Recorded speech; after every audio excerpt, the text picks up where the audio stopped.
Oprah Winfrey. Oprah Winfrey. Oprah Winfrey. Oprah Winfrey est une légende vivante de la télévision aux États-Unis.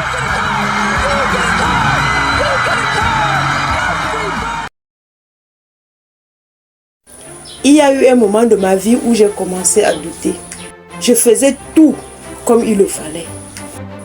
Je priais, je méditais, je me disais que Dieu avait un plan pour moi. Mais rien ne bougeait. Passait, les portes restaient fermées. Plus je priais, plus le silence devenait lourd.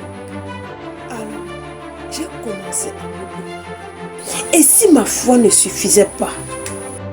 Un soir, en scrollant sur mon téléphone, je suis tombée sur une vidéo d'Oprah Winfrey. Elle parlait calmement, avec cette sagesse tranquille qui apaise même quand on souffre. Elle a dit une phrase, une seule, qui a fait trembler quelque chose à moi. La vraie foi, c'est de continuer à avancer, même quand on ne voit pas encore la lumière. La foi n'est pas faite pour te faire attendre. Elle est faite pour te faire marcher. Et marcher demande de la discipline. Ce soir-là, j'ai compris que ma foi était forte. Mais ma discipline avait besoin d'être guérie. Et cette leçon qu'Oprah m'a apprise, une leçon sur la foi qui élève et la discipline qui transforme. Si tu es dans une période, restez avec moi. Parce que cette histoire n'est pas juste pour Oprah. Ça peut aussi être la foi. Oprah Winfrey. Oprah Winfrey. Oprah Winfrey. Oprah Winfrey est une légende vivante de la télévision aux États-Unis. Devenue la première femme noire milliardaire du monde. Oprah Winfrey est née dans la pauvreté au Mississippi. Elle a grandi sans sécurité, sans repère, dans un monde où tout semblait contre elle. Très jeune, elle a connu la souffrance, les abus, les rejets, le manque et la honte. À 9 ans, elle a été violée. À 14 ans, elle tombe enceinte. Son bébé meurt peu après sa naissance. Beaucoup auraient perdu la foi. Oprah a continué à croire qu'il y avait une raison à sa douleur. Elle disait souvent, Dieu, je ne comprends pas ton plan, mais je sais que tu en as un. Et c'est dans ce dialogue silencieux avec Dieu qu'elle a puisé sa force. Elle priait, mais elle ne restait pas immobile.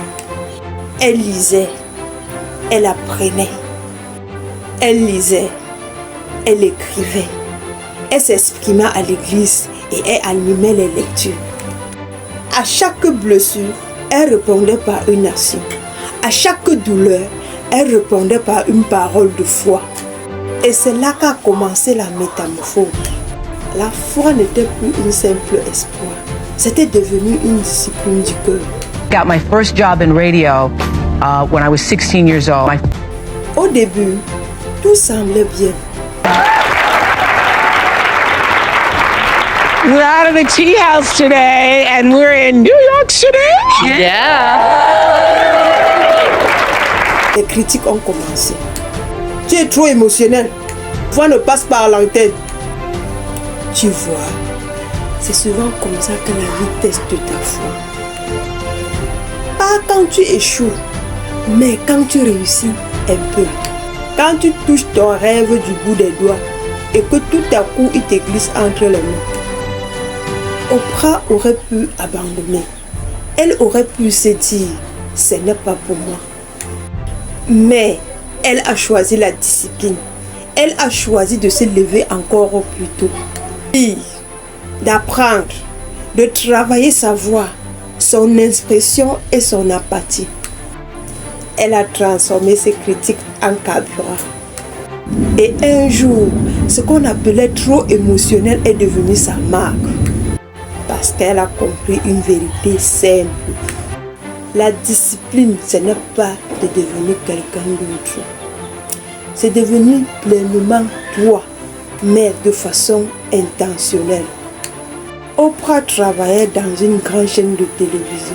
C'était censé être son plus grand moment. Et pourtant, on l'a licenciée. Lui a dit, tu ne corresponds pas au profil. Tu n'as pas le style qu'on recherche. Elle est rentrée chez elle, le cœur brisé. Elle raconte que cette nuit-là, elle a pleuré tous les larmes de son corps.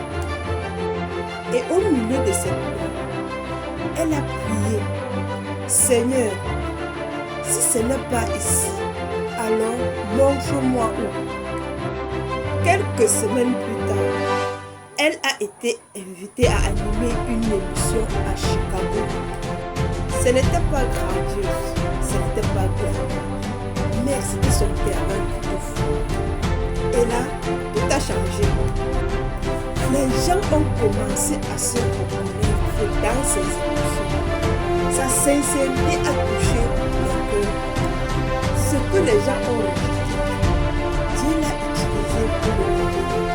C'est qu'elle avait la foi d'y croire et la discipline d'y rester fidèle. L'histoire de Prama fait quelque chose. La foi te fait commencer et la discipline te fait continuer. La foi, c'est la prière et la discipline, c'est la marche.